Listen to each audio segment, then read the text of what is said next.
Guys, എല്ലാവർക്കും നമസ്കാരം. ഞാനിപ്പോൾ നിൽക്കുന്നത് നമ്മുടെ സ്വന്തം വയനാട്ടിലെ ഒരു കിടിലൻ സ്പോട്ടിലാണ്. നിങ്ങൾ ബാക്ക്ഗ്രൗണ്ടിൽ കാണുന്ന ഈ പച്ചപ്പ് കണ്ടോ?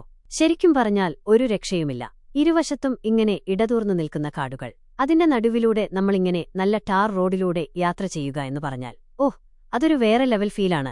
ഇത് വയനാടിന്റെ സൗന്ദര്യമാണ് വിളിച്ചു പറയുന്നത്. പലതരം പക്ഷികളുടെ കളകളാരവം ശരിക്കും ഒരു സിംഫണി പോലെ തോന്നുന്നു. നമ്മൾ നമ്മുടെ വണ്ടിയുടെ ഗ്ലാസ് താഴ്ത്തിയിട്ട് ഈ ശബ്ദം കേൾക്കണം, അപ്പോഴേ ഇതിന്റെ ഫീല് കിട്ടൂ. നിങ്ങൾ നോക്കിയേ ഈ റോഡ്, എന്തൊരു ഭംഗിയായിട്ടാണ് ഇവർ ടാർ ചെയ്തിരിക്കുന്നത്.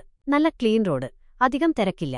അതുകൊണ്ട് തന്നെ നമുക്ക് പതുക്കെ വണ്ടി ഓടിച്ച് ഈ പ്രകൃതിയുടെ ഭംഗി ആസ്വദിക്കാൻ പറ്റും. പിന്നെ ഒരു കാര്യമുണ്ട് ഗൈസ്, നമ്മളിങ്ങനെ കാടിന്റെ നടുവിലൂടെ പോകുമ്പോൾ ചിലപ്പോൾ അടിപൊളി കാഴ്ചകൾ കിട്ടിയേക്കാം. അപ്പൊ ക്യാമറ റെഡിയാക്കി വെച്ചോ, നല്ലൊരു ഷോട്ട് കിട്ടിയാൽ നമ്മുടെ ലക്ക്. പക്ഷെ ഒരു കാര്യം, അവരെ ശല്യപ്പെടുത്തരുത് കേട്ടോ.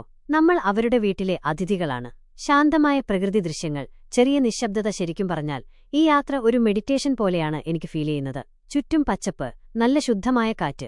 നമ്മുടെ എല്ലാ ടെൻഷനും ഈ നിമിഷം എവിടെയോ പോയൊളിക്കും. അത്രയ്ക്കു പവർഫുള്ളാണ് ഈ പ്രകൃതി. അതുപോലെ നമ്മൾ ശ്രദ്ധിക്കേണ്ട ഒരു കാര്യമുണ്ട്.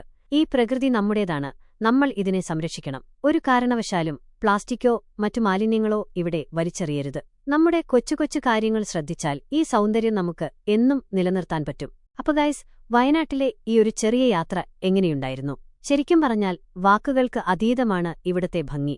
നിങ്ങൾക്കും ഒരവസരം കിട്ടിയാൽ തീർച്ചയായും ഇങ്ങനെയൊരു യാത്ര പ്ലാൻ ചെയ്യണം. നിങ്ങളുടെ മനസ്സിനും ശരീരത്തിനും ഒരുപോലെ റിഫ്രഷ്മെന്റ് കിട്ടുന്ന ഒരനുഭവമായിരിക്കും ഇത്.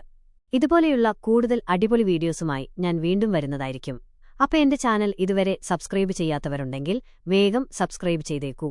ലൈക്ക് ചെയ്യാനും ഷെയർ ചെയ്യാനും മറക്കരുത്. അടുത്ത വീഡിയോയിൽ കാണാം. Bye bye, take care.